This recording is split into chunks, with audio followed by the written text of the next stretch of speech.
Baik, saudara-saudara, selamat pagi. Hari ini jam 8.30, tanggal 5 Oktober 2021.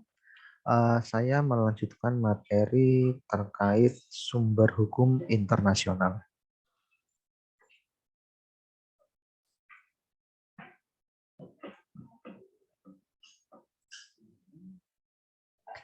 Seperti minggu lalu, memang sudah ada suatu pembahasan dari saudara, bagaimana saudara mengaitkan sumber hukum internasional dalam hal perjanjian internasional dikaitkan dengan putusan MK, dengan Undang-Undang Dasar Negara Republik Indonesia tahun 1945. Kemudian saudara-saudara, di dalam ini saya akan mengulas mengenai sumber hukum internasional. Perlu diketahui bahwa yang paling umum itu adalah treaties. Treaties ini mengarah kepada bilateral dua negara dan multilateral kepada banyak negara. Seringkali treaties ini tidak sekedar menjadi bergeser paradigmanya dari untuk meningkatkan kemampuan, tetapi dia memegang peranan penting ketika dua negara bekerja sama, maka akan memberikan dampak bagi negara lain, sehingga dia memiliki crucial role dalam hukum internasional. Nah, mulanya memang dia mengarah pada dua negara saja. Apa yang diperjanjikan? Ya terkait dengan persahabatan mereka, terkait dengan hubungan mereka. Kemudian berkembang menjadi multilateral. Ketika menjadi multilateral, itu akan membawa dampak bagi yang lain, negara lain. Ini saudara sama seperti yang penjelasan minggu lalu terkait dengan e-spoken, tapi ini dalam bentuk treaties. Mungkin saudara bisa melihat bagaimana perjanjian antara Amerika dan Israel. Amerika dan Israel ini kan perjanjiannya sebetulnya antara mereka saja, tetapi membawa dampak bagi negara lain. Artinya sudah terjadi pergeseran paradigma. Treaties itu tidak lagi mengarah pada dua negara yang memang bersahabat, tetapi persahabatan mereka itu harus menguntungkan mereka dan bisa juga merugikan orang lain atau merugikan pihak lain. Kemudian yang kedua, customary international law itu merupakan suatu kebiasaan di suatu negara dan itu dapat berlaku dalam rentang waktu tertentu. Jadi ada kebiasaan itu diakui oleh satu negara. Bagaimana sih dia bisa begitu? Bagaimana negara tersebut bisa mengiyakan tentang kebiasaan di negaranya tersebut?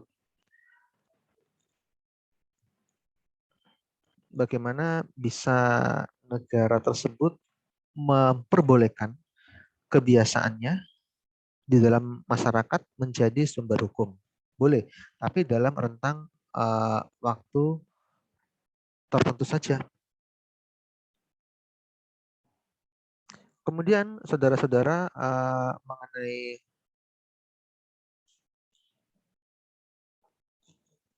customary international law ini sebetulnya kalau di Indonesia ini bisa seperti memasukkan atau hukum adat menjadi inspirasi hukum tertulis di Indonesia.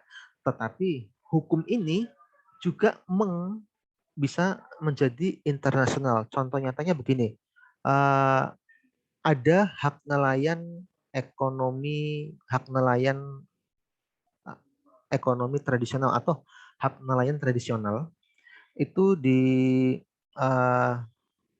kepulauan di daerah sekitar Kupang, NTT itu mereka sejak dulu melakukan penangkapan ikan, tetapi sampai lintas negara tidak masalah.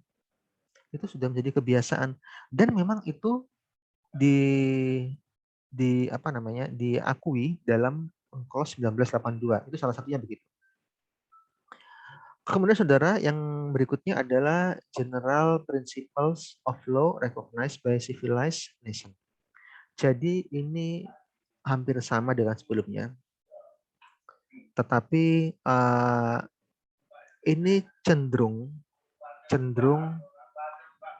di mana putusan pengadilan internasional itu berangkat dari apa yang terjadi di suatu negara atau domestic law.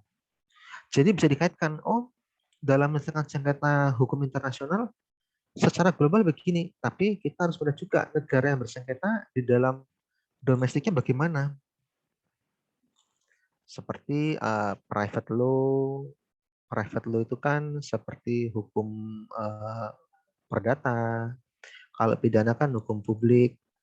Seperti juga dalam hal ini private law yang spesifik itu adalah good faith and estoppel. Jadi adalah kehendak baik. Nah, ini saudara, good faith ini mungkin dari yang peminat perdata sudah terbiasa ya, misalnya membuat definisi kontrak. Ada hal apa sih dalam kontrak? Yang utama adalah kehendak baik. The obligation berarti suatu peraturan itu harus memiliki good faith sebagai prinsip yang fundamental. Karena dia terkait dengan keseimbangan, terkait dengan equity, dengan keadilan. Jadi ketika mau melakukan perjanjian, itu yang paling utama adalah kehendak baiknya bagaimana. Mungkin ada yang masih ingat dari bunyi di Kitab Undang-Undang Perdata.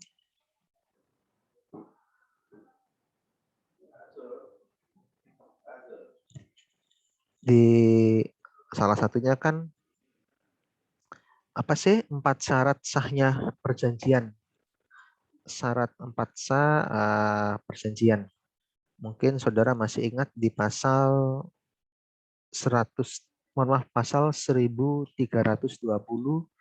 KUH Perdata, yaitu kesepakatan para pihak, ya kan, kecakapan para pihak, dia sudah dewasa, kemudian tidak di bawah pengampuan, adanya objek perjanjian, kemudian sebab yang halal, kemudian akibat hukum jika melanggar syarat sah perjanjian tersebut. Ini good faith. Kemudian saudara, estoppel ini nanti saya harap saudara bisa membacanya secara baik. Dia begini, ada saya mengambil contoh yang mudah nih. Ada seorang pemilik rumah,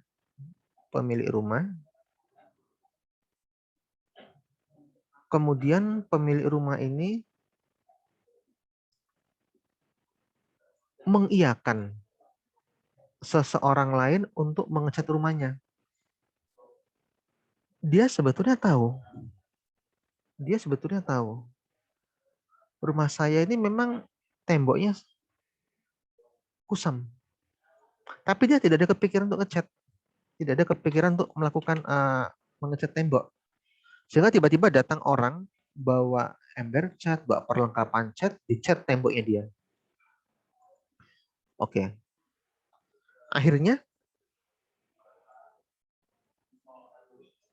sadar tukang cat ini bahwa yang dicat harusnya bukan rumahnya nomor 30, tapi nomor 32. Setelah sadar, tukang cat ini minta ke Anda, oh bayar, nggak bisa. Tapi Anda menolak, loh nggak bisa, saya nggak manggil. Namun tukang catnya bilang, loh tapi kan harusnya waktu saya mengecat, Anda kan kasih tahu bahwa Anda nggak manggil tukang cat. Sebagai bentuk pertahanan, sebagai bentuk sebagai bentuk jalan keluar, Anda tetap bertahan bahwa kita nggak ada kontrak kok dengan dengan tukang cat. Salahmu, salah Anda. Kenapa nggak memperhatikan secara detail nomor rumahnya? Itulah saudara disebut sebagai estafel. Artinya apa? Ketika kita tahu ada kesalahan yang dilakukan orang lain kepada kita, artinya apa? Orang lain melakukan hal kepada kita, tetapi kita tahu itu sebetulnya tidak perlu dilakukan kepada kita. Itu disebut sebagai estafel. Makanya tadi seperti tadi di awal sebelumnya terkait dengan good faith. Sejauh mana orang itu memiliki kehendak baik. Kalau dia baik kan ketika si tukang cat ini datang di awal, harusnya kan tanya mau ngecat rumah siapa, Pak? Oh, mungkin salah. Mungkin rumah sebelah. Harusnya begitu. Ini sebut saudara sebagai estoppel. Maksudnya apa sih kaitan estoppel sebagai sumber hukum internasional? Dalam hal ini saudara, eh, sumber hukum internasional ini rupanya bisa terjadi dari kesalahan. Tapi yang paling utama ketika kesalahan itu tidak berawal dari perjanjian, ya maka kesalahan itu dapat dianggap sebagai hal yang baik. Disebut sebagai estafel. Kemudian ini saudara terkait dengan klaim dari negara pihak. Prakteknya terkait dengan klaim dari negara pihak. Misalnya ada sengketa perbatasan antar negara. Berikutnya saudara adalah lex ferenda dan lex lata. Maksudnya apa sih lex ferenda ini kok saya bagi menjadi civil law dan menjadi common law. Saudara, kalau di civil law itu hukum internasional adalah hukum tertinggi. Kalau di common law dia tidak selalu hukum internasional tertinggi. Jadi saudara, maksudnya lex ferenda itu adalah apa? Hukum di masa mendatang itu bagaimana sih?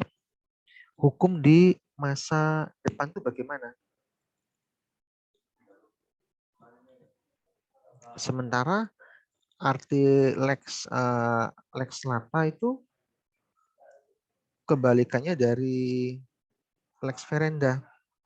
Dari lex ferenda. Lex lata itu saudara artinya hukum yang berada saat ini. Hukum yang berada saat ini bagaimana? Nah, saudara, judicial decision ini seperti beda sebetulnya, tapi sebetulnya sama. Contohnya begini, kalau kita di negara sivil law Indonesia, di Undang-Undang Kekuasaan Kehakiman itu, hakim diperbolehkan memutus perkara sesuai kehendak dirinya sendiri, walaupun belum ada peraturan perundang-undangannya. Sehingga apa yang diputuskan oleh hakim itu menjadi jurisprudensi bagi hakim berikutnya. Tapi kalau di negara-negara common law, mereka lebih mengutamakan putusan hakim yang sebelumnya menjadi putusan yang sekarang diberlakukan terkait dengan stare decision. Kemudian saudara, berikutnya adalah teachings of the most highly qualified publicists. Sudah pasti saudara, ini seperti saya sampaikan bahwa Anda harus rajin menulis, melakukan diseminasi pemikiran terkait dengan hukum internasional. Karena ini merupakan sumber hukum internasional yang paling mudah dilakukan oleh individu. Seperti saudara, misalnya saudara punya fokus terkait hukum internasional dalam hal mengatasi perbudakan di Asia Tenggara. Saudara rajin menulis, kemudian berbicara terkait lex ferenda, masa depan bagaimana sih? Tulisan-tulisan saudara, tulisan-tulisan yang sering dikutip menjadi pemikiran itu salah satu sumber hukum internasional. Kemudian saudara, General International Law yaitu suatu perjanjian atau prinsip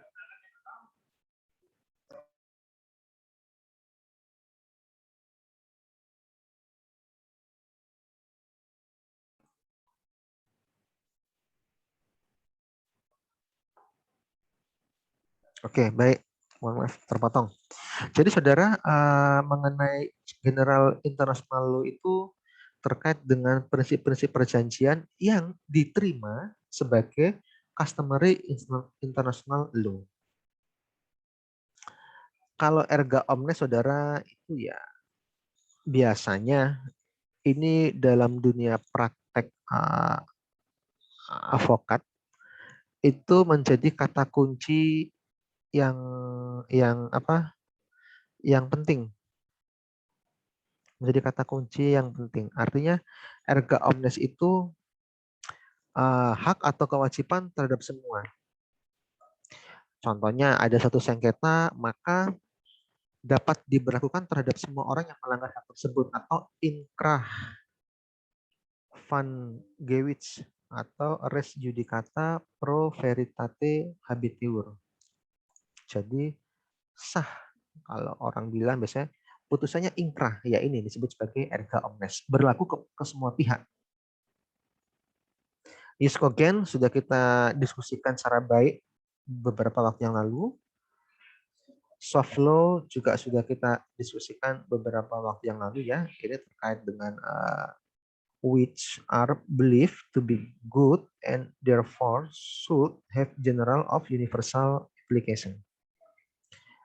Artinya apa? Kata kuncinya soft law ini tidak ada perjanjian apa sih soft law? Tidak ada. Tapi dia tetap berada dalam masyarakat. Nah, kemudian saudara, jenis-jenisnya soft law itu banyak sekali. Ada prinsipal, deklarasi, ada COP, banyak sekali ya. Ada rekognisi.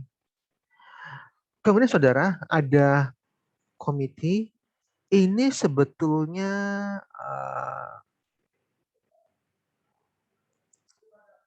begini. Ketika kita mengadakan perjanjian dengan Malaysia, apa sih yang membuat perjanjian itu kok bisa muncul? Selain rasa kebutuhan tadi. Kenapa kok kita nggak mengadakan perjanjian, misalnya perjanjian pengelolaan perbatasan dengan ini misalnya tentang tenaga kerja asing, kok kita getol di Malaysia? Kenapa kok kita nggak dengan Timor Leste? Karena kita merasa di Malaysia bisa membawa keuntungan. Timor Leste tidak terlalu banyak keuntungan yang bisa kita ambil. Artinya apa? Harus ada rasa nyaman sebetulnya. Ketika kita mengadakan perjanjian dan lain sebagainya, harus ada rasa nyaman. Jadi ada timbal balik yang baik. Kemudian saudara ada namanya domestic law, yaitu mengenai hukum yang berlaku di negara tertentu. Bagaimana? Jadi saudara, ini adalah secara detail sumber hukum internasional, treaties, customary international law, general principle of law recognized by civilized nation, good faith, estoppel, norm, judicial decision, teaching of the most highly qualified publicists, general international law, erga omnes, jus cogens, soft law, committee, dan domestic law. Sebentar ya, saya balik dulu.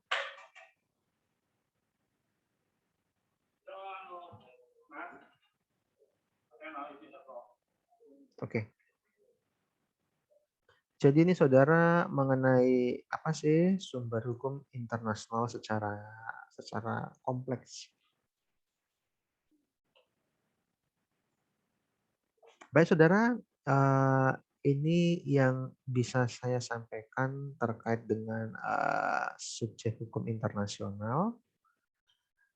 Nanti saudara mengenai kelanjutan akan ada tugas memang di sistem, di SPADA atau di ELITA karena ini terkait dua kelas yang berbeda. Oke, baik saudara, saya ucapkan terima kasih. Selamat pagi dan sekarang jam menunjukkan jam 8:50.